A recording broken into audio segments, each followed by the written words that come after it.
Healing begins in the body, but awakening touches everything: relationships, purpose, identity, pleasure, and truth.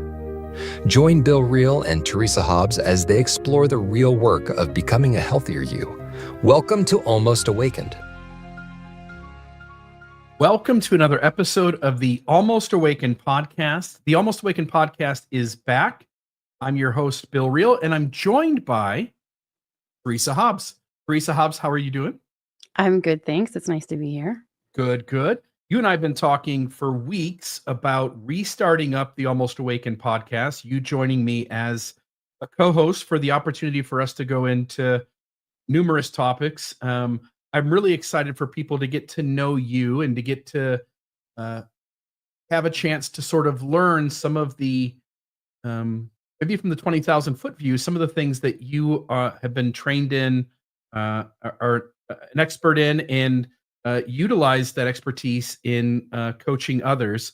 I'll also just note to the audience, I'm in the middle of pursuing a certification as a trauma coach. You are a trauma coach already. Mm-hmm. And I think the two of us having those qualifications plays in really nicely in the conversations that we have here at the Almost Awakened podcast. So folks, if you've been missing this podcast, we are back. And this will be sort of our launching point for that. I wonder if maybe you can start us off, Teresa, telling the audience a little bit about who you are, and then we can start to engage the nervous system and maybe some of the things that we're hoping to have conversations around going into the future as well. Yeah, great. So, as Bill said, I'm Teresa Hobbs, and I am a trauma-informed mind-body coach. So I'm certified as a trauma recovery coach. I'm certified in pain reprocessing therapy and as a safe and sound protocol provider. I'm also trained in somatic embodiment and regulation strategies and polyvagal theory.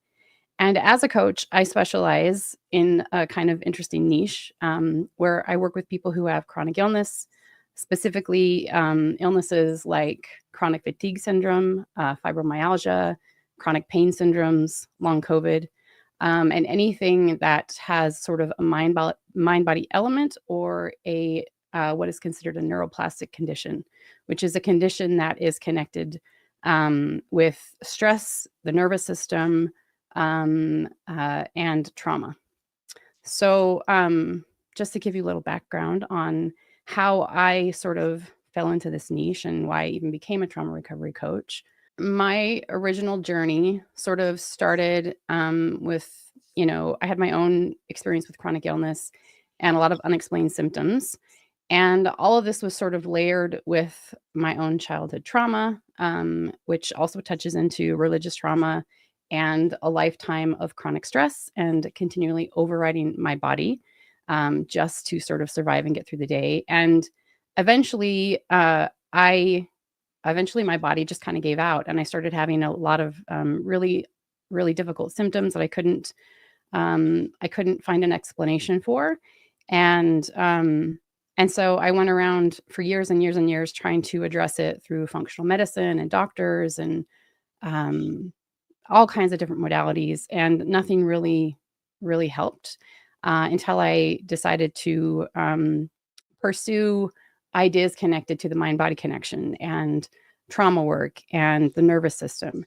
And that's when I really understood like the root cause of all of my symptoms and actually began to heal.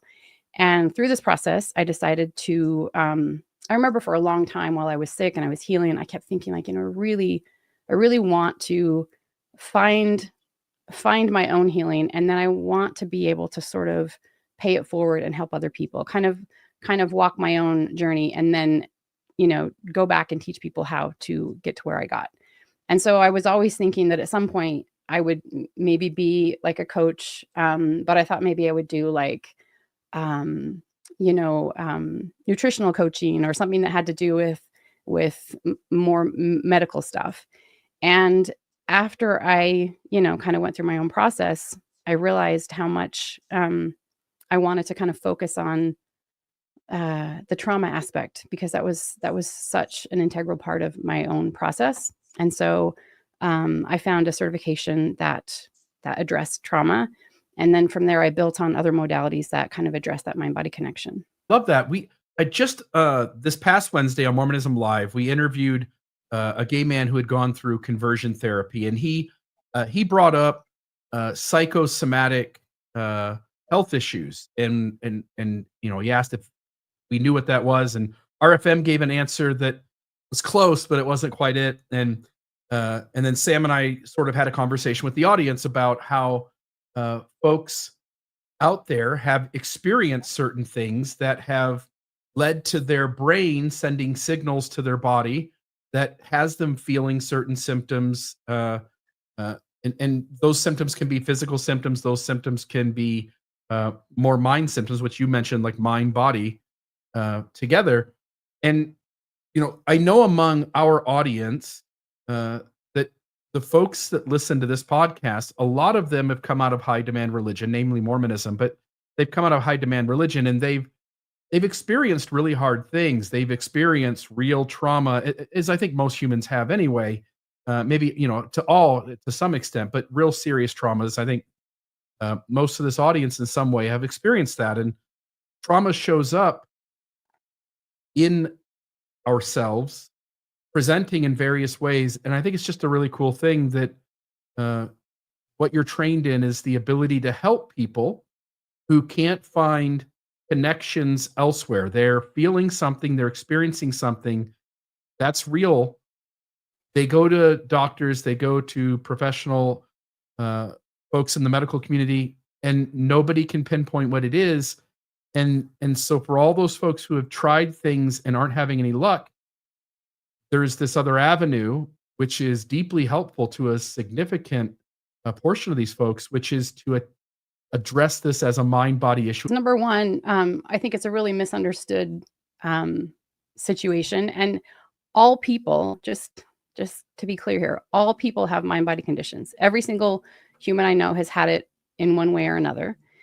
So it's actually a very normal process in the human body. And they say that I think 40% of people who visit their primary care physician have what's called a neuroplastic condition, or the cause of their issue is neuroplastic in nature, meaning mind, body in nature, because our brain can turn on symptoms, real symptoms, so real pain symptoms, real physiological symptoms. And it's based on our nervous system and brain's connection. And our nervous system can turn on, it affects like our heart rate. It affects our breathing rate. It affects like everything. And so the fact that there is this influence of our mind, and most of it is unconscious. So a lot of people, when they hear the term mind-body condition, they think like, oh, you're just making it up, or it's, you're a hypochondriac, or it's not real. It's absolutely real. And part of why I want to speak out about this is to normalize it. So people don't hold on to some stigma about it, because I think a lot of times, like, you can get really, and I was like this too. So I went through years and years of struggle trying to get a diagnosis or trying to explain what was going on with me. And I became really, really defensive when anybody would suggest that there was like an emotional, mental component. Like I could get on board with the idea of stress affecting me, but I couldn't get on board with the idea of my emotions has something to do with it, or you know what I mean? And so I want to sort of explain how it all works to people so that we destigmatize it and normalize it and give people more opportunity to sort of address these things and help themselves, because there are ways to heal this stuff. There are ways to improve your mental, emotional, and physical health. So, and they're all tied together. Yep. I want to lay a foundation again, give people an idea of like how their nervous system works, and explain why this sort of approach actually works in so many ways to heal people. So just a definition of trauma that I think is helpful. It's not about the event that happened to us. It's about what happens inside of us when we go through something overwhelming and we don't have enough internal or external resources to feel safe during the event or after it. And when our nervous system perceives a threat, it mobilizes to protect us. It ramps up our fight or flight system to protect us. But if we are left without support or regulation, if we're alone, or if we're afraid, or if we're under resourced, we don't have that safety to return to, our system can get stuck in that survival response. And if we don't discharge the energy, then we don't come back into balance. We don't go back into that parasympathetic state. And over time, that survival stress accumulates, and it can come out in different ways, emotionally, physically, and relationally. And so that is essentially what trauma is. It's not necessarily the event. It's how that event kind of gets stuck in our system. And so when we kind of go into this, I call it my nervous system 101 sort of presentation, I hope to give people a deeper understanding of how and why that happens. Because it's relevant, I think, to everybody who has gone through religious and spiritual trauma, and anyone who's grown up in a high demand culture. So I think it'll be relevant to a lot of people. Yeah, and as you're saying, I mean, it won't just be pertinent to folks who have gone through religious, experiences that were harmful Yeah. to them, but it could be an accident, car accident, some Mhm. sort of crime, natural disaster, physical or emotional abuse, neglect, experiencing or witnessing violence, death of a loved one, war, and more. So I Yeah. think all of us humans, to one degree or another, have experienced something along those lines. And if you notice, audience, if you notice that you're triggered by things, that you don't respond to things in a way that feels healthy or calm to you, like maybe your reactions are a certain way, maybe you're triggered by experiences that were very similar to things that had happened to you in the past, and you realize that those are holding you back from showing up as your best self, then I think this conversation is going to be deeply applicable to you. And one other thing I want to say, because Bill and I have had a lot of conversations around this, I want people to also understand, again, the connection between trauma or chronic stress and how it can manifest in your body. And I have this like niche sort of practice, of working with people with these chronic health conditions, or invisible illnesses, or whatever you want to call it. And when Bill and I first started talking, he kept telling me that, like, oh, like this is so rare. There aren't that many people that have this. And I'd be like, no, you don't understand. This is so common. So many people deal with this. And as we've met, some of Bill's friends, these are people he knew quite well. And within the first 5 minutes, they're telling me like, oh, I have this issue. I have this problem. I'm like, see, I'm like, even people have this, because it's not something that a lot of people talk about, but it's so common. And so even like people who go through fatigue, or have chronic migraines and headaches, or chronic pain syndromes, like a lot of this stuff is connected. And so I'm really excited to kind of show people the foundations of why this happens. So today's, is going to be an introduction just into the nervous system. But after this, we'll kind of go into more in-depth stuff about the mind-body connection and how it relates to different conditions.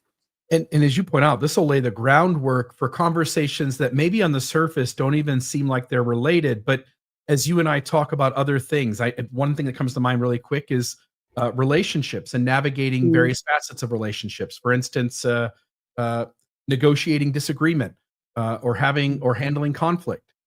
There's going to be parts of what we talk about today that are going to show up in those conversations, because what what you react with in this moment sometimes has nothing, and often has nothing to do with what is going on in this moment. It's often something that happened behind us, something Yeah. before, that triggers us into seeing this moment as if it was one of those previous moments, and hence we're sort of short-circuited from being calm and grounded and handling something in the most healthy way, and instead we end up being reactive because we're operating uh, out of a place in our mind that is more lizard brain, that is the fight, flight, fawn, freeze response. Mhm. And that's what we're going to go into today. So I'm going to put this up on the screen. I'm actually going to take that off, this one up. And so this is the slideshow you put together, Monarch Integrative Coaching down there at the bottom, your nervous system, the body's superpower. And I'll let you run us through this, and I'll just be very interrupting all along the way, sharing Okay. thoughts I have or asking you questions about it. We're going to talk about your nervous system, which is your body's superpower. Um, So just to give a definition of, what the nervous system is, it's essentially the command center and the thermostat of your entire body. And it's a highly intelligent communication network made up of your brain, your spinal cord, and a vast system of nerves. And your nervous system is working 24/7 all the time. It's constantly taking in information from the world around you and from inside your body. And its job is to basically assess whether things are safe, threatening, or dangerous. And based on what it picks up, it's going to adjust the temperature of your body and mind. It speeds things up when there is a perceived threat, like triggering an anxiety or a racing heart. And then it slows things down when you need to rest or recover. And it plays a huge role in how you relate to others, how you process emotions, and how your body heals. So when your nervous system is well regulated, it keeps everything in balance. It keeps your mood in balance, energy, digestion, your sleep, your sense of safety. But when it's stuck on high alert or in shutdown, it can impact every part of your life. So learning about your nervous system and its functions is the foundation for healing, for resilience, and for lasting well-being. Yeah, and the only thing I'll say here, because we're about ready to jump into polyvagal theory, Yeah. is that in my process of I'm in the middle of getting certified as a trauma coach. This is the foundation. This was the entire first half of the course material, was understanding polyvagal theory, understanding how our body responds to the triggers and traumas that are around us. And I hope folks will take this in, because this will inform how you react, for the most part, how you react to everything in your Yeah. life, whether your spouse comes home and has had a bad day and shares with you some part of their day, and it triggers you, or the spouse themselves, what they're dealing with. If you have certain conflict in a relationship that constantly shows up, and both people are sort of frustrated with how the other one handles it, if you've had something horrific happen in the past and you sort of feel that you get shut down or get sort of amplified when similar situations happen, this is the groundwork to understand why all of that is happening. Yeah, absolutely. Um, yeah, it's totally foundational, and I think it's going to be really interesting for people. And so, I learned about stress years and years ago, and I learned about the autonomic nervous system years and years ago. And they always said that, like the old version of that was sort of this binary idea that we were either in a parasympathetic or a sympathetic state. Like we couldn't be in both at the same time. It was just one or the other. And so there's a new framework that's called polyvagal theory, and it's developed by Dr. Stephen Porges. And his concept sort of expands the possibilities in the nervous system. And so it shows that there are basically multiple and blended states of activation or deactivation in response to real or perceived stress. And polyvagal just simply means multiple vagus. So it just means that there are multiple parts of the vagus nerve connected to the parasympathetic nervous system. So, like I said before, the original framework was either sympathetic or parasympathetic. And your sympathetic is your go, your activation and mobilization system, and your parasympathetic is your slow, your stop, and your deactivation system. And this is kind of how the framework looks under polyvagal theory. So you have sympathetic, again, still your gas pedal. And then you have the parasympathetic, but you have two different pathways under the parasympathetic. One is the ventral vagal pathway, that's like your foot brake. And the other is the dorsal vagal pathway, which is like your emergency brake. And so these are the kinds of things that we're going to sort of like expand on to explain what polyvagal theory is. Do you have anything to add to that? Yeah, the only thing I would say here, because the terms I think people will generally relate to are sort of the fight or flight, Yep. freeze or fawn. And if you can think about it from that point of view, the sympathetic nervous system is when you get where you put activated or mobilized. It's the sort of, I want to fight, I got to do something, Mhm. I got when I react sometimes in conflict, I feel myself like escalate. Yeah. Um, that is the sympathetic side. The dorsal side is the shutdown. So it's the freeze. It's the when you feel your body going like, I don't want to deal with this today. I'm just gonna Yeah. lay in bed for a few hours and I'm not gonna tackle this. And um, both of those can impede you from living your best life, but both of Yeah. them are very natural reactions that we're all feeling every day. And the better we understand these systems and why they show up the way they do and what triggers it and what that looks like, the better we can sort of process our feelings, be present with them, and make a new decision in this moment that will handle it differently than the 100 times we handled it before. Absolutely. I think just normalizing things too. Like I like that you said they're normal processes, because when we stigmatize it, or get angry at ourselves for feeling a certain way without understanding it, then we just kind of are at war with it, and that doesn't actually help us. It doesn't give us choice. Yeah. The Um, other thing you said too, just before you go to this next one, is yeah, you mentioned that polyvagal theory was sort of new ground. You named the person that was behind it. I just want to note to the audience that, if I'm not mistaken, because all the curriculums around trauma use this now, this yeah, is the standard now. This is widely accepted in how our body is handling the things around it. This is sort of the widely accepted standard perspective on our nervous system in terms of dealing with events happening to us. yes, and it's completely changed how people work with trauma, which I think is really cool. So again, it's a framework. I don't think there is an exact science to fully Right. understand our nervous system, but it's a really cool framework to sort of help people start working with it. Um, so I wanted to just talk about a few different terms. One is the idea of neuroception, and this again was coined by Dr. Stephen Porges. And this is basically how the neural circuits in our autonomic nervous system take in information through our senses, and this is all happening subconsciously under our awareness.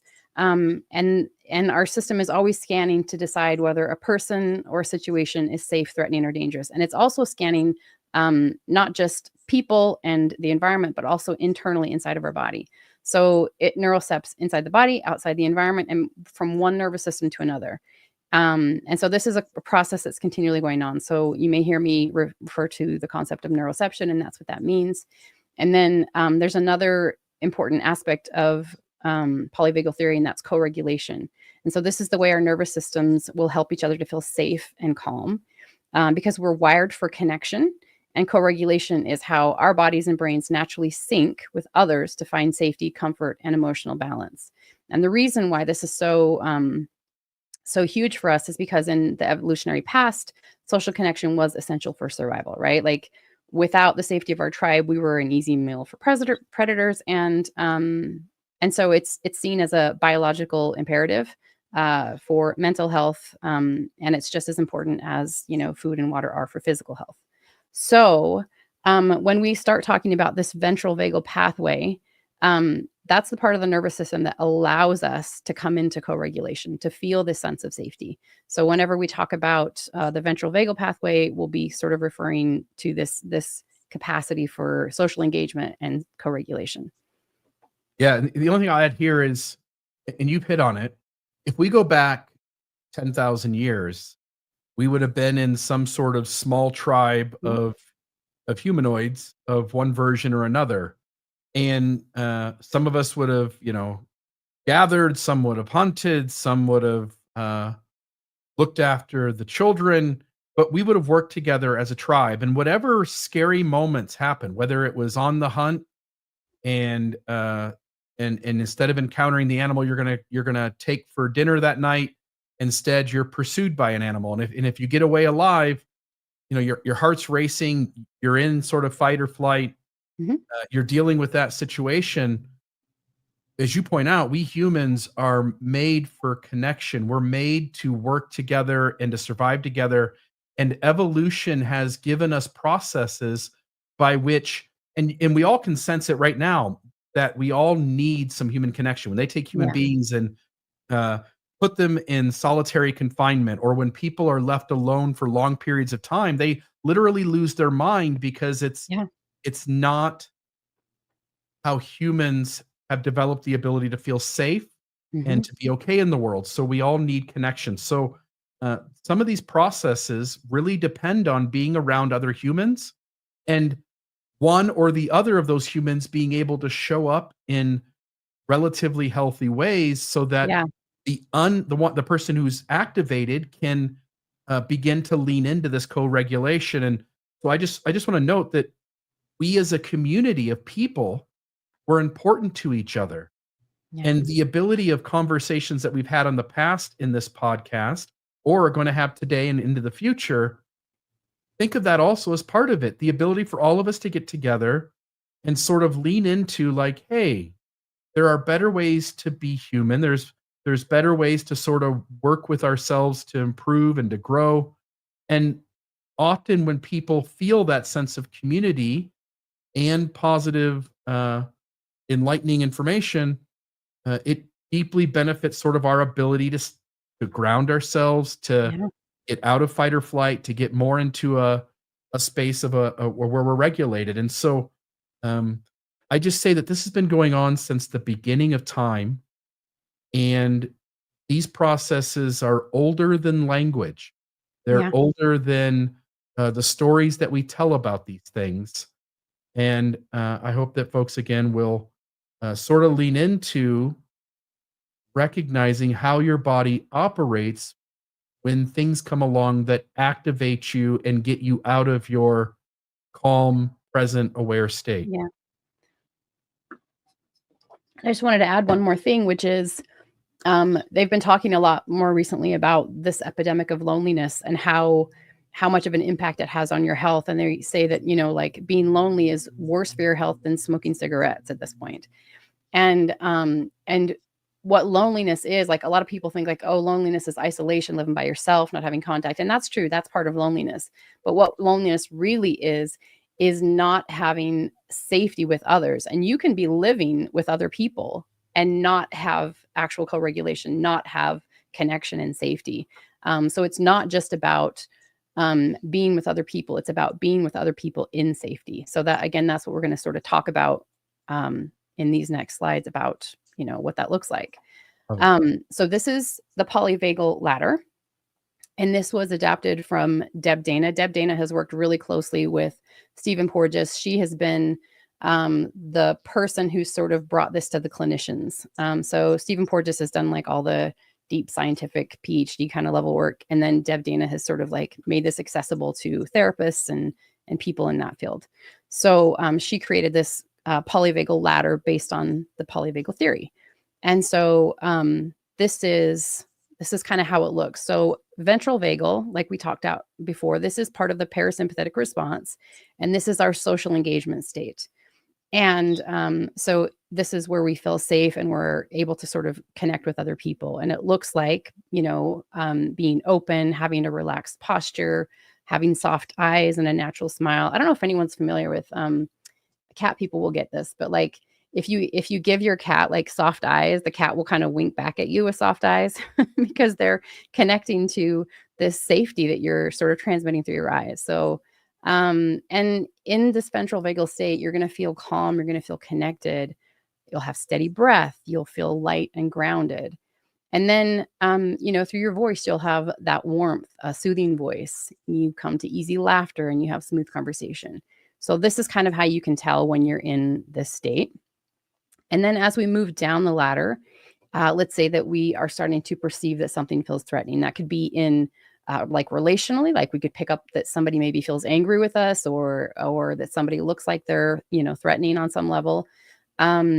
Our system's going to start kicking up into the fight or flight mode. And it's going to be basically trying to decide if we need to fight something or flee it. And so this is going to look like, developing tense muscles, having wide eyes, feeling fidgety or restless movements, getting sweaty. And it's going to feel for a lot of people that anxious feeling, that kind of wired and, your heart's going to race and you're going to be ready to react. And then what it can sound like, and it's a tell for people. And I would even say like right now I probably have a little bit of sympathetic going on. So a person's speech might get faster. You might notice that you have shallow breath, or you may sense a sharp or urgent tone in another person. And then as we come down the ladder even further, we hit two different states that some people mix up. So I like to be really specific on this. So the first one is freeze. And sometimes people confuse freeze with collapse. And there is a distinction. Freeze is actually a blended state, and it's a mix of sympathetic plus dorsal. So it's kind of a wired and shut down state at the same time. It's that deer in the headlights. It's tonic immobility, and it's where you feel frozen frozen in place, and there's a whole lot of activation in your system, but you can't do anything about it. You're stuck. You're not able to move or flee or fight or do the thing you need to do, because part of the reason that we get into the freeze response is we've maybe figured out that we can't escape something, we can't fight it, we can't flee it. So we may stand still, hoping that if we don't move, whatever that threat is will go away, or we may look for another more opportune moment to flee or fight.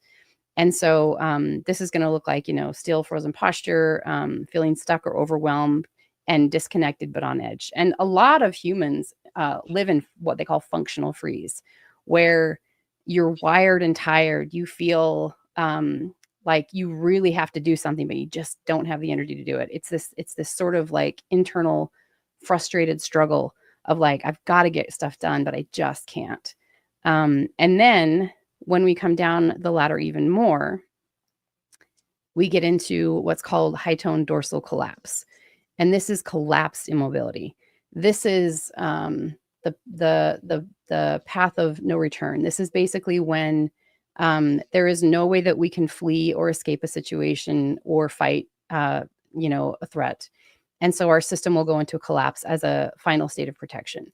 And this is what would happen if you see like a mouse carrying or a cat carrying a mouse, and the mouse is like, limp in the cat's mouth. That mouse is still alive, but it's in this high tone dorsal collapse. And the reason for that is that, if the cat decides to eat the mouse, it's not going to feel that pain. It's disconnected from senses. But also sometimes playing dead actually is an advantage, because some predators don't want to eat dead prey. So they're the classic possum, right? Playing possum is a term that many people have heard. And the possum's strategy for evading a predator is to act like it's dead.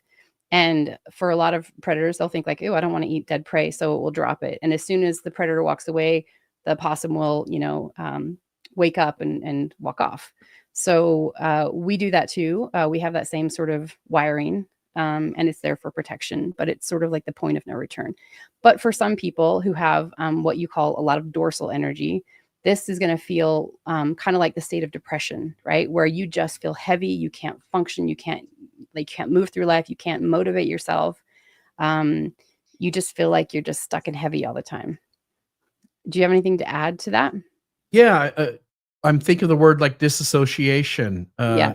Sort of, you're not really here. You're somewhere else. And as you point out, from an evolutionary standpoint, every life form, especially those that are more developed with higher developed brain function, would want the ability in the worst of situations where you really are going to get eaten by a prey, or you really are going to suffer in a horrible car accident or whatever it is. Yeah. Have a place to sort of go where you're not exactly all in touch with what you're feeling in your body at the moment.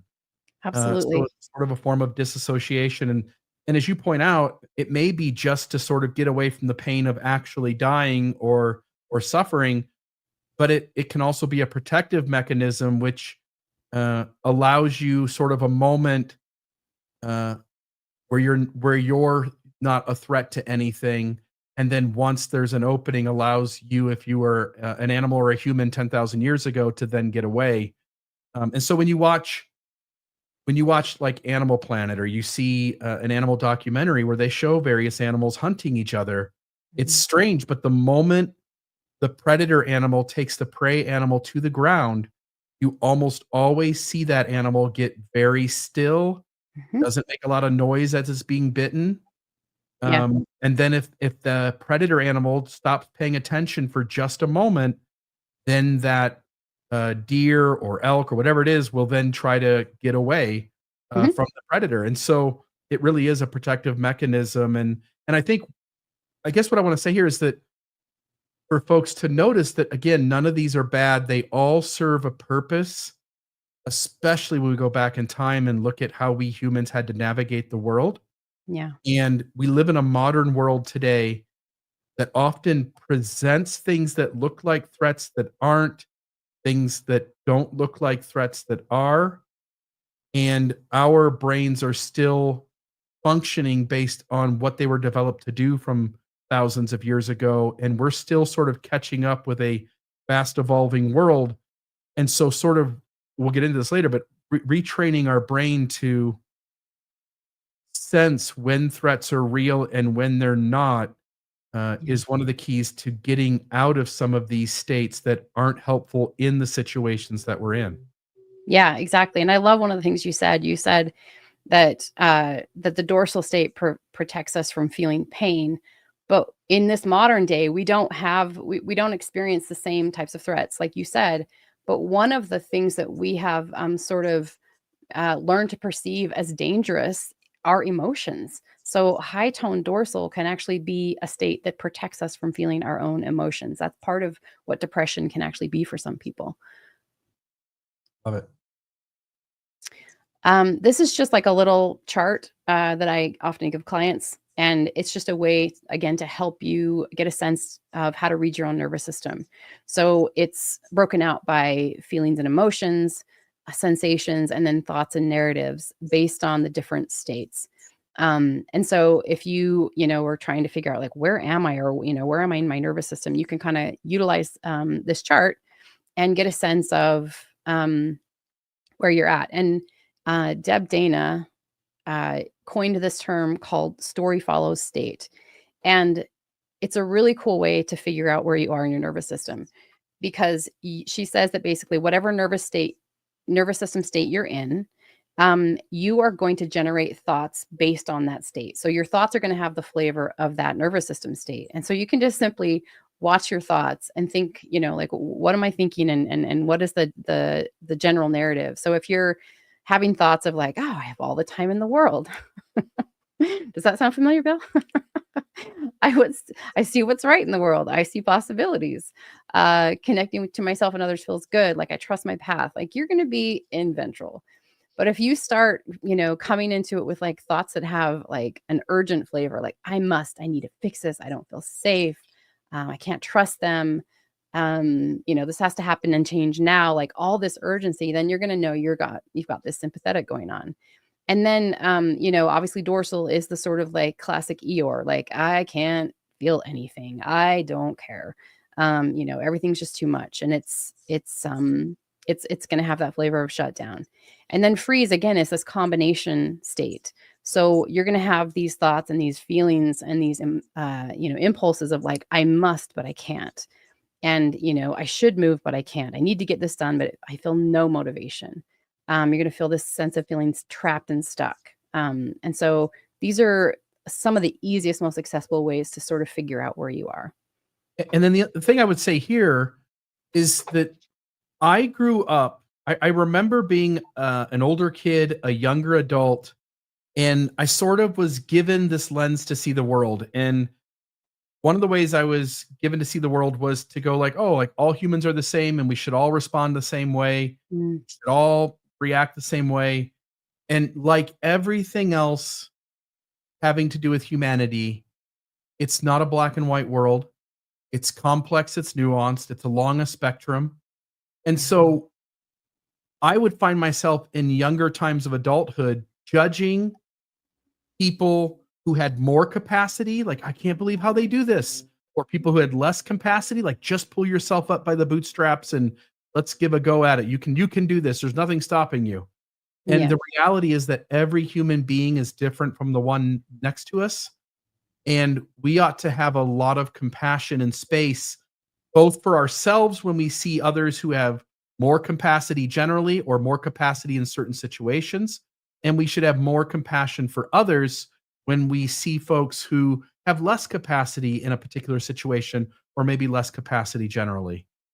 Yes, agreed. That's a beautiful point, and thank you for sharing that.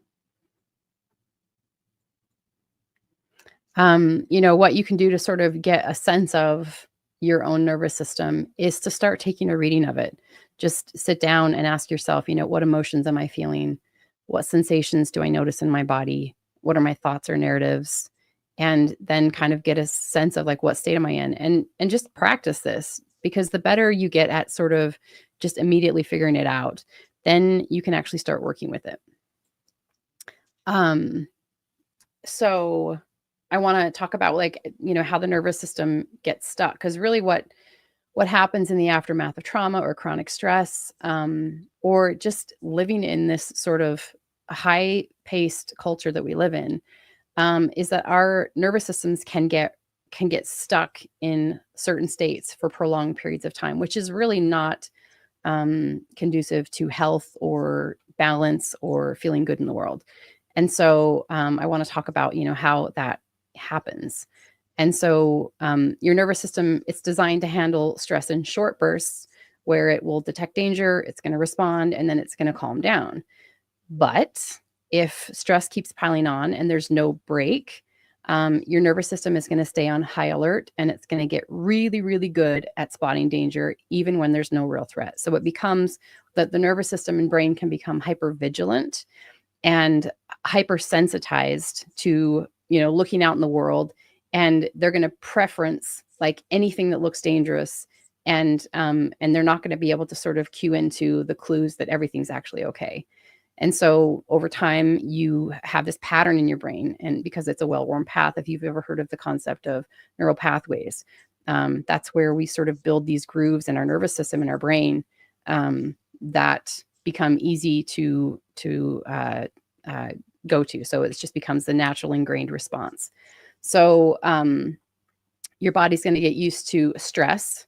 It gets so used to stress that it starts reacting to even small things as if they're a big deal. So like Bill was saying, you come home and you're going to probably end up having more arguments with your partner or children. Your capacity to handle stress is going to get, less and less.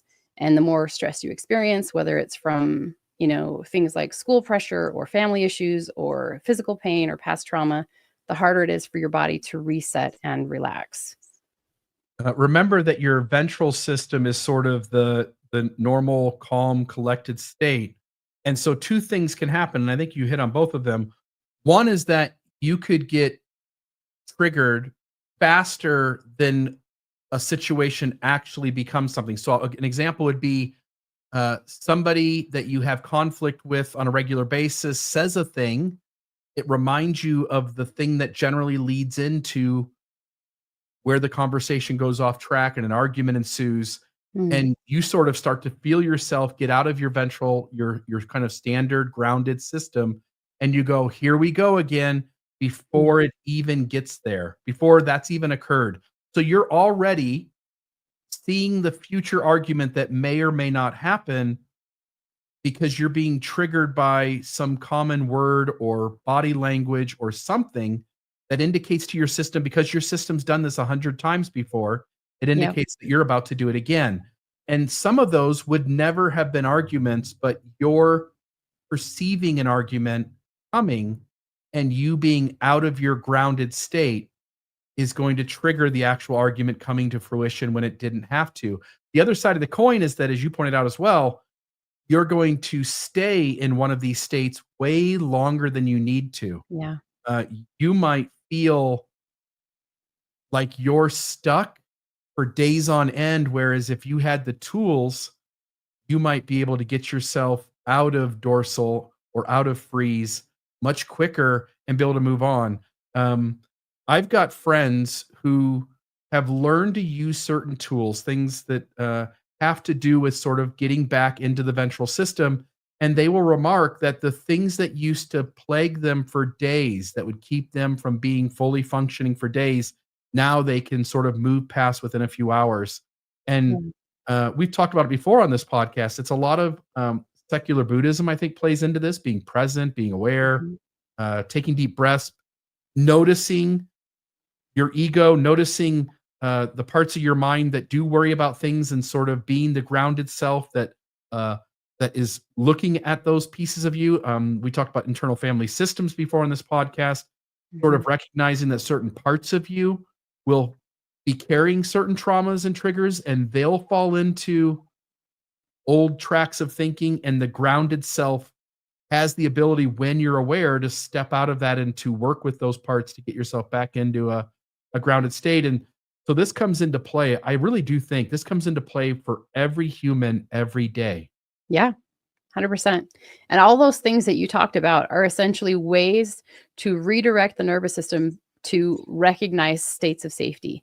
And that is what helps you come out of the survival response. It's being able to access safety again.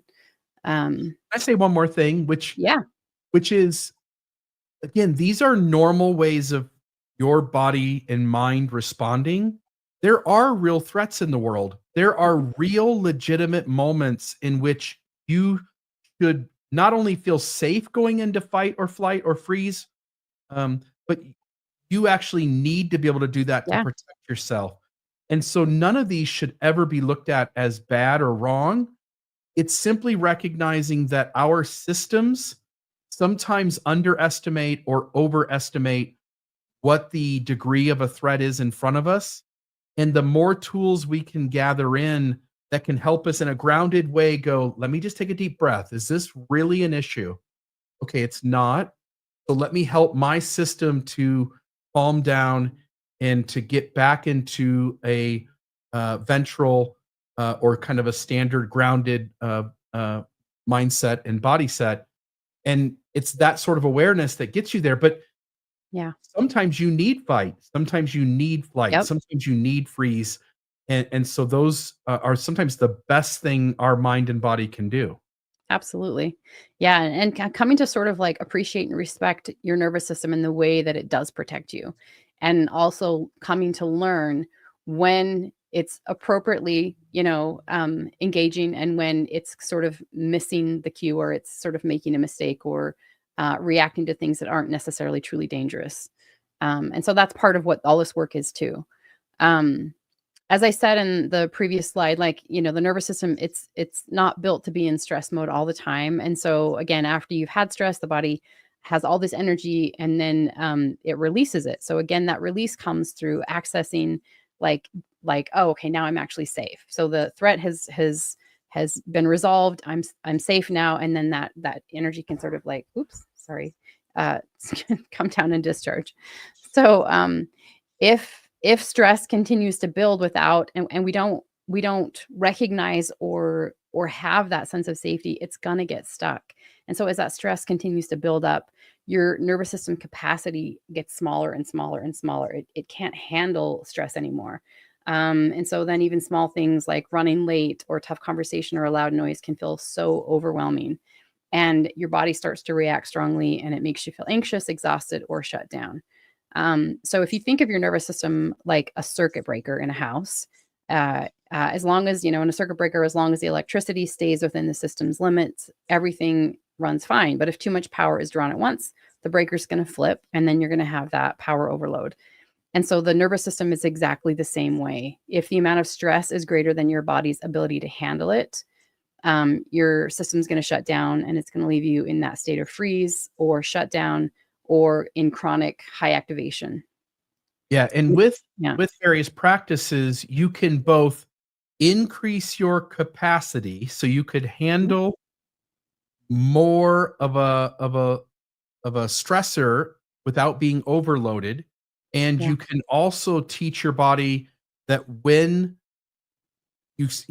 well, I should say this too. You can also teach your body and mind uh, to recognize when something's not a threat, and in the moments when your mind and body recognize a threat that turns out either not to be or that threat has come to a close, you can also gain the tools that can uh, relax you and get you Yeah. back into a ventral system faster. And so there are so many components to this, and it really is both difficult and easy. And what I mean by that is that Mm.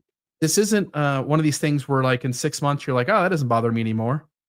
Um, but what you will find is that the moment you start putting into practice the some of the tools, and there's hundreds of tools, but folks can find the ones that work for them.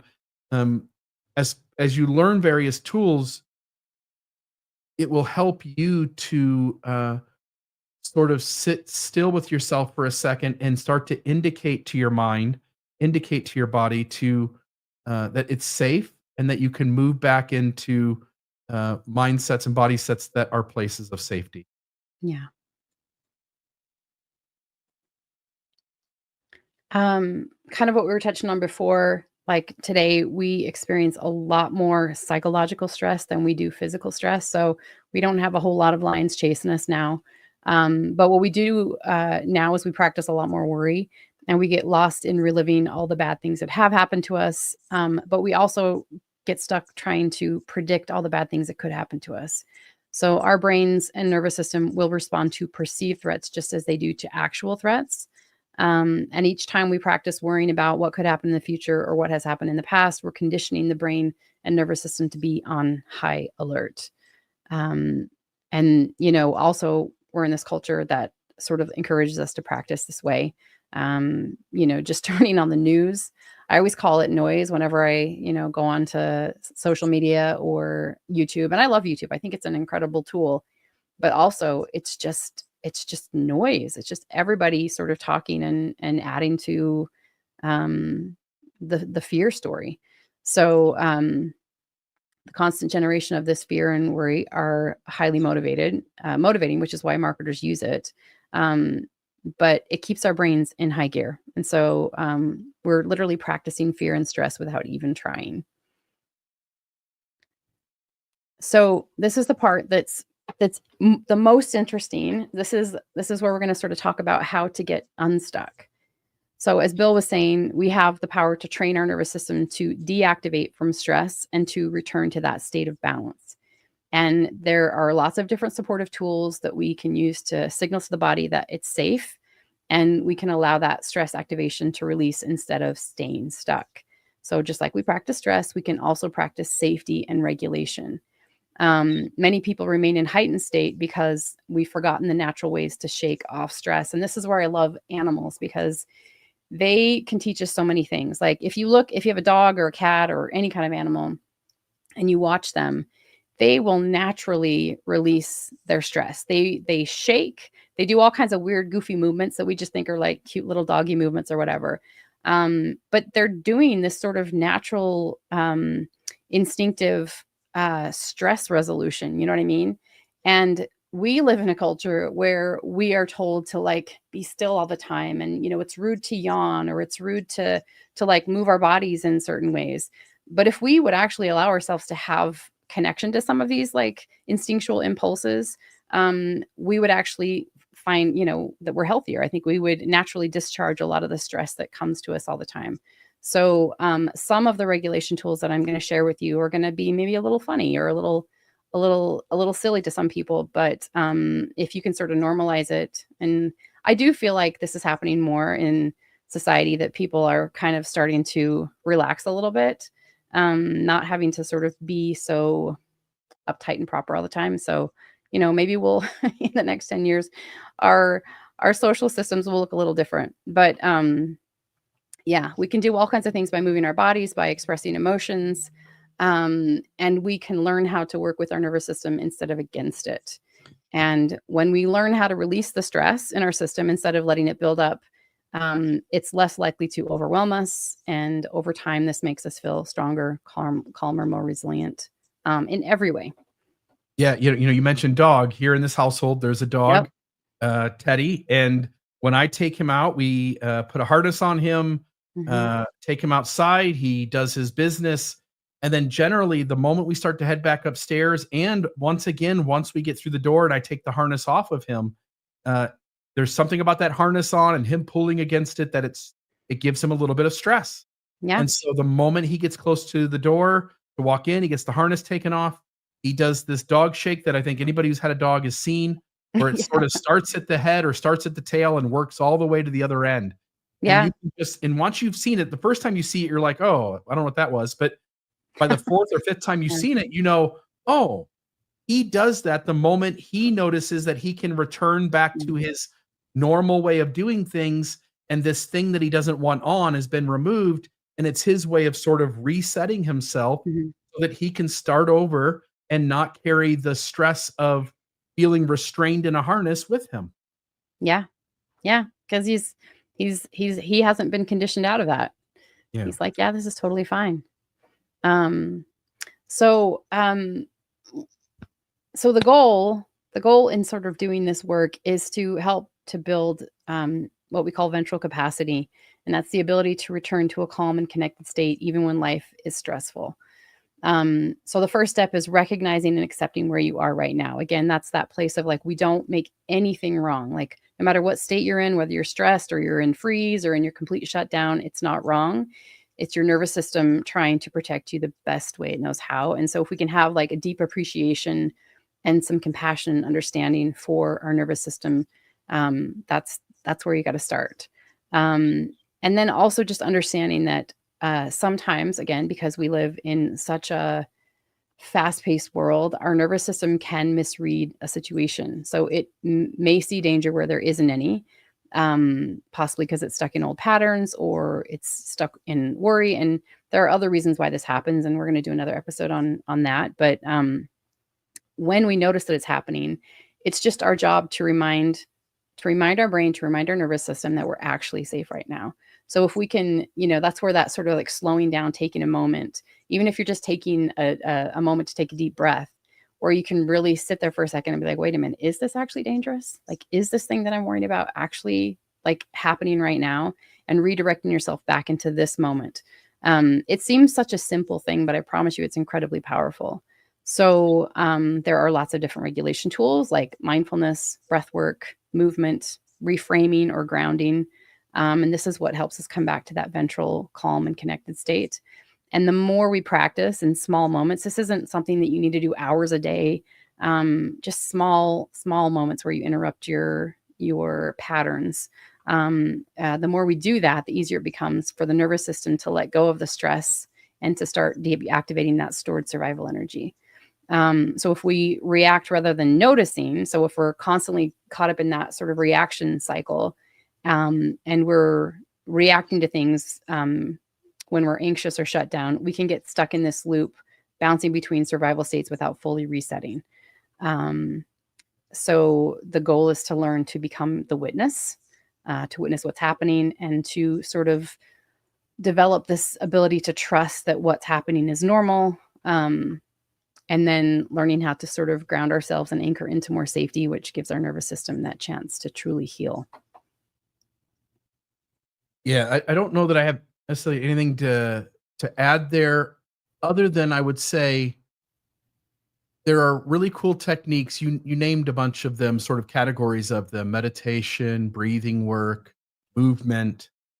And I would just note that those overarching categories that you mentioned on that previous slide, do you mind going back to that? Because I just want folks to sort of sense that. So, um, Right here, mindfulness, that's an old practice. I mean, I know it's like the new agey thing, but mindfulness has been going on for thousands of years. We've had medicine men and shamans who have tried to refocus us to being present. Breathing. You come out of a threatened environment thousands of years ago, and now the threat is gone. There's no more lion. It's been chased off. And notice how the tribe might change their breathing, and how we might notice each other breathing, and how that might collectively help us co-regulate. Movement, dance, shaking things out. Again, it's not just a human thing, and it's not a modern moment. And then reframing and grounding, to some degree, might have more emphasis more in the modern moment, but there are things that have to do with grounding that would also be ancient or older ways of acting as a human, long before there were Homo sapiens on the earth. And so once you see that we're really just trying to help our body do the thing that our ancestors thousands of years ago would have done, I think it also helps us sort of connect with like, oh, like taking things out. Yeah, I mean, in a modern moment, standing in an office, it's sort of a strange thing, but all of us around the fire 1,000 years ago, it wouldn't have been strange at all. Yeah, no. And there are ways that we can also sort of like improvise, right? If you're in certain situations, you can do some of these tools in a way that's not so obvious that other people aren't constantly looking at you like you're weird. So I can give people sort of modified versions of what that looks like. So regulating resources are what these tools are. And you can do the tools independently to sort of increase your self-regulation. And then you can also utilize like outside resources that offer co-regulation. And we're going to be building this ventral capacity by using both pathways. So ventral is the social engagement system, but it's also about connection to self, which is a really important thing to know. So it's this thing that helps us to connect to others, but it also helps us connect to our inner self, and know who we are. And so there are two types of tools that help with building self-regulation and co-regulation. And one is top-down tools. So that's going to be mind to body. So that's going to be things that sort of come from the cognitive and sort of translate down to the somatic, body-based part of the nervous system. And an interesting sort of piece to understand is that our vagus nerve, which is a huge, it's one of the most impactful nerves we have in the autonomic nervous system, and it has more wiring that goes from the body up to the brain than it does from the brain to the body. So 20% of the wiring is brain to body, but 80% is from body to brain. So there's more, on some level, more power in doing body to mind tools, which I'll go over in the next slide. So they're called bottom up tools, and that's body to mind, than there are necessarily from mind to body. Both are very effective, both are helpful, and everybody's unique and different, but it's also really interesting to sort of play around with the different types of tools to see what actually translates the most to you. So, these top-down tools are going to be like positive self-talk, visualization, journaling, gratitude practice, or what's known as EFT or tapping, if anyone's ever heard of that. And then the bottom-up tools are going to be tools that start in the body and translate unconsciously up to the brain. So let's say you're feeling like a lot of activation, you're feeling a lot of anxiety in your body. That's going to kind of give you a sense that you're in, more sympathetic. You've got some part of you that's feeling agitated and it's perceiving that there's danger in some way. And so a bottom-up tool will be something like moving your body. So, one of the things that I do all the time is I have a little rebounder. And when I'm feeling, a little excess energy in my body, I will go jump on my rebounder and it'll actually bring me down. It'll calm my system down because I'm having this excess energy that sort of needs somewhere to go. And jumping on that rebounder is very rhythmic. And so it's an easy way for me to help discharge some of that energy and communicate back to my brain that everything's okay. Some other bottom-up tools are, like deep breathing is a bottom-up tool, humming or singing or shaking off your stress, and using a weighted blanket or a fidget tool. So, these are also just another list of different tools you can use. These are the tools that you might use for self-regulation, listed under bottom-up tools, combination, and top-down tools. And I have a handout that I give to clients that sort of, gives them demonstrations of some of these things. And then also in sessions with clients, I will demonstrate with them and we'll do some of these tools together. But everyone can just kind of look at this list and get a sense of, what things they may have already tried or what things might look new and interesting to try. And you can also do a lot of you can Google some of these and get a deeper explanation of, why they work and how they work. Yeah. Something I think I should have probably said somewhere earlier in our conversation, but I just want to connect the dots for those watching, because we've been talking a lot about sort of evolution and older moments in time and how we did things. If you can think of yourself as a more primitive species than humanoid, you don't have your cerebral cortex, the main, more highly developed part of your brain. You go back far enough and you only have your lizard brain, which is your limbic system. And it really is just in charge of dealing with threats. And it's only in the last whatever 1,000 years, let's say 10,000 or 100,000 or 300,000 years, in an Earth that's 4.5 billion years old, we humans somewhere along the way developed higher brain functioning and moving from the base of the brain to further out. The base of the brain being the limbic system is really what's in charge of not really giving us a chance to methodically think about things, but simply to react. And the more recent parts of our brain that have developed are the parts that are methodical, that are pulling out lots of information and able to weigh decisions and think reasonably and rationally and critically about things. So when we're bumped into by the world and we get out of that uh, ventral system, it is just so natural for us to go back into the oldest part of our brain, which is only worried about survival. And I say all that to only convey that it's so much, it is exponentially easier to go from the grounded self to the limbic system than it is to go from the limbic system to the grounded Yeah, self. 100%. So one task is really difficult and one is really easy. One just takes something catching you off guard, and the other one takes a lot of being present, Yeah. thoughtful, aware, grounded. Um, and so give yourself a break. If this is new to you, then these practices, I think if you start to initiate these practices, you'll start to sense that you get a little better in this moment or a little better in that moment, but it will take a lot of time before you start to sense that you're showing up in reactive moments, getting things under control in any sort of quick time. It really is a practice that may last a lifetime. Yeah, true. And when you think of how the length of time that we have been evolving as humans, and then you think of the speed of technology and how quickly we've evolved in the last 100 years in particular, like that is so fast, and our evolutionary system cannot keep pace with it. The speed at which we evolve on a physiological level um, is no match for how fast technology is sort of hitting us. And so it's really normal that so many of us feel so much dysregulation and feel so out of alignment with our environment, because our environment is just continually changing.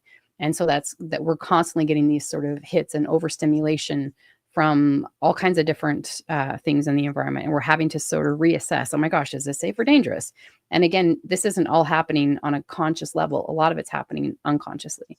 So it's that limbic part of our nervous system that's just reacting to neuroception, which doesn't really, we're not always thinking about that. So part of this process is sort of asking us to come into a little bit more awareness, to slow down and to become aware of what's happening, so that we can sort of sync up our systems a little bit better.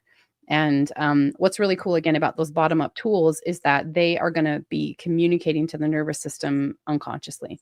So it's kind of like whispering a cue of safety without having to sort of tell our system. Let's see, I'm going to come back here to, co-regulation tools. So, this is where we sort of rely on other people or find that safe connection with another person. And this is where community is so important. And if we don't have access to safe community and safe social groups, we can interact with our pets or our animals. When I was part of my story that I'll go into in more detail at another time, but I was housebound and bedbound for a long time, for many years, and so I didn't have access to safe people, and so I had to get really creative about the tools I used for sort of getting that sense of co-regulation. And so one of the things that was really helpful for me was reading. So I read a book a day for a long time, and I would sort of engage with these different characters that brought this sense of safety to me. So you can use a lot of creativity if you don't have access to people in your life right now. You can use your pets, you can use a tree in nature, all kinds of different things. So just be mindful that there are many, many ways to sort of get that co-regulation. And finally, I could see Bill stifling a yawn. So, but I want to talk about that because some of the body responses as you do these regulation tools is you're going to notice one of the first one is yawning. That's actually a sign of discharge. And we are taught in this culture that it's rude to yawn, but it's not. And so whenever I'm working with a client, I'm always telling them, like, you have full permission to yawn. I will yawn with them. We're in session because I want to really normalize that it's okay. And on some level, I actually feel really, I will feel like it's a compliment if someone will yawn with me because that's a sign that they feel safe. That's a sign that they feel safe to let something discharge. So, you can yawn, your eyes might water, sighing. I know these are kind of funny, but burping, passing gas, and stomach gurgling is actually a sign of regulation because when you're in fight or flight or when you're in survival physiology, your whole gut will shut down. So as you come into that sense of ventral and parasympathetic response, your gut will start up again. So, not really sexy, but those are signs. If you feel like this impulse to stretch, or you start to feel some of your clenched muscles relax, feeling emotions arise, or crying, having a release through tears is a sign of regulation. Becoming more aware of your bodily needs. If you're like, wow, I'm thirsty and I had no idea because you were so disconnected from your body. Or, feeling a desire to move or desire to rest. These are all sort of indications that your system is kind of coming into regulation. So you can sort of be mindful of these things and figure out what your tells are as you start doing this work. And I'm a yawner, so that's probably my number one thing. And I'm actually feeling the impulse to yawn right now, but I'm going to stifle it because why? Why am I going to do that? I It's so ingrained, right? Yeah.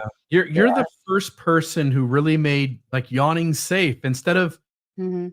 if I'm in a conversation with someone and I yawn, I immediately have been taught through culture that what I'm doing is I'm signaling to the other person that they're boring and that I Yeah. don't wanna be here, when that isn't the truth. Mm-mm. And you are the first person that, came along when I yawn and you go like, "Oh, that was really cool." Like, that tells me that you feel safe and that Mhm. if we just had a heightened moment, shortly before, it Yeah. tells you that, that I'm regulating, that I'm coming back sort of into the ventral system. And so I just wanna say to people who are watching this, just notice over the next couple of days when you yawn, and notice maybe what just happened before that, Mhm. and maybe what is going on that you suddenly notice, like, oh, you know what, you're right, I actually am calming down or coming back sort of into myself.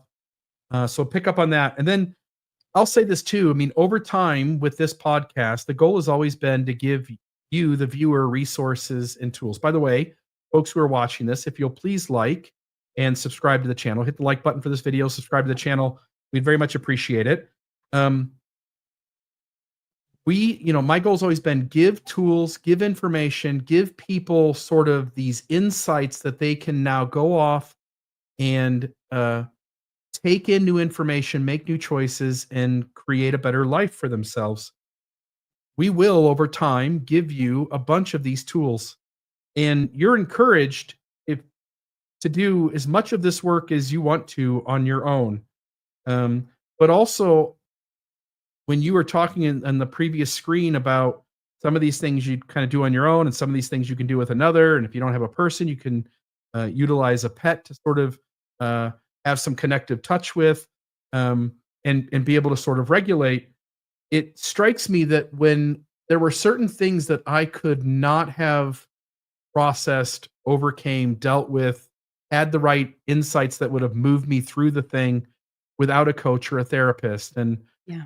so I simply just want to note, if folks feel overwhelmed by this process and want to take on uh, a coach to be able to work through some of this, Teresa and I will both, over time here, make ourselves available for that. Again, you can go onto Teresa's website immediately if you want to reach out to her and to get some help with this. And by the way, I think this might be one of the first conversations where people are hearing. In the beginning, we talked about psychosomatic. Um, you might be dealing with certain pain, discomfort, certain thought processes that debilitate you to some degree, and maybe you've gone places to try to figure out what are the cause of those things. And I'll just note that if you've been unable to figure out what is the cause of the thing that's afflicting you, there's no need to give up. Teresa and other people out there as well, stand ready to sort of help folks who are dealing with psychosomatic symptoms. And so, obviously plugging sort of your work at this point, but over the long run, we just really want to be a resource for folks who have had hard things happen in their life, have symptoms that they can't quite get under control, that they don't know where they come from, um, have dealt with traumatic experiences, and they impact your ability to react or show up in ways that you're happy with in the here and now. And there's opportunities through a coach or a professional therapist as well. So, a professional coach or a professional therapist to work on those things. And one of the things I want to make clear over the next maybe 10 or 12 episodes is that people should not feel any shame around any of this. They shouldn't feel any judgment. And folks should really feel safety and encouragement to get whatever help you need to address the things that are going on in your life that you don't want to be there. Anyway. Yeah, I love that. And I wanted to share one last story just about the power of co-regulation. So people get a sense of like what it feels like and why it's so important for like nervous system regulation. When I first started seeing a trauma therapist, it was right after COVID hit. And, I actually started going in person to see this person. And I remember the first session, I sat down with her and she just listened. She just listened to what was going on with me. She didn't judge me. And I felt for the first time like, oh wow, someone else is like holding space for this. They're like, and they're not even being disturbed by what I'm sharing with them. They've got wide shoulders. They can handle this. And it reflected back to me that I was safe in my story. And I remember walking out of that session and walking to my car, and I looked out into the horizon and everything, like the world just looked crisp. It looked crisp and in focus. And I felt all this energy, move into my system. And I wanted to go to the store. I wanted to go and engage with people. Like I came right back into that ventral social engagement state. And I had not been there for a very long time. I was so shut down for years. Going to the store at the time was incredibly difficult for me because I had so many symptoms that would come up. And my body, once it came into that regulation, my symptoms disappeared. So suddenly I'm able to feel like I can function. I can go to this store that usually, made me feel really dizzy and woozy and like I was going to pass out. And I felt great. And afterwards I wanted to go out and go to lunch. And like, I just felt like I had life back. And that is the power of regulation and in particular co-regulation. So, that's why it can be so helpful to work with a therapist, but it's got to be someone you feel safe with. So as you are sort of trying to decide, if outside support can be helpful or supportive for you, make sure that you're tuning into your own nervous system and listening to its feedback about who you're working with and whether or not they actually feel safe to you. Because it's not just about having another person, it's about having a safe person. And we're all unique and we all sort of need different things from different people. So that's the last bit of sort of like advice I'll share.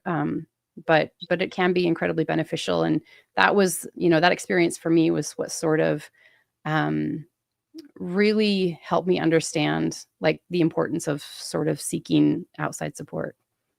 Yeah. And one thing I will add to that, because so many stories as I've been going through sort of this education, talking to you, we've been watching various other experts talking about some of these things, is that people will, when they finally do get the help that they need, they finally get the resources, the tools, the professional who can hold space for them, they have the moment you're talking about and they think, oh, I've got it. That's it. I nailed it. We're done here.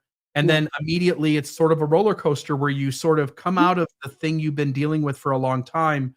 You finally feel like things have opened up. You've been able to sort of process and regulate. So you sort of hit this peak, and almost across the board, it's an up and down process. You'll sort of crash again. And so I just want to note to people, give yourself a ton of grace. Yeah. If don't make that a shaming thing. Don't have so much disappointment in that. It's part of the process. Your body and brain are learning how to change, and it's sometimes 2 steps forward and 1 step back, and you've got to have a little bit of patience, and hopefully notifying you of that on the front end will help with that. Amen. I love that you said that. That's probably one of the biggest things that most of my clients deal with, is that the challenge of the sort of up and down thing. But it is part of the process 100%. So very, Yeah. very normal. I'm really excited to see where our conversations go going forward. We've already begun making a list of things that we want to talk about and go into, and you and I are having conversations all the time that I think involve facets and components of an awakened life and a healthier way of doing things. And we're really excited to bring those conversations to each of you. Anything else you want to say before we end the episode? Otherwise, I think it's been a great first episode with you. Yeah, thank you. No, it's been fun, and I am really excited to sort of like carry this forward and bring new topics up, because I think a lot of the things that we're going to be discussing are things that people may not have heard of before. So it's really cool to bring it to a new audience, and to give people tools that they didn't know were there. So, folks, have a great day, and we'll see you back here for the next episode of the Almost Awakened podcast. Until then, hope that everyone is safe, and be your best awakened self. Have a great day, everyone. Have a great day, Teresa. All right, take care. Thanks for tuning in to the Almost Awakened podcast. For more tools, resources, and real talk about conscious living, visit almostawakened.org. That's almostawakened.org, your resource for waking up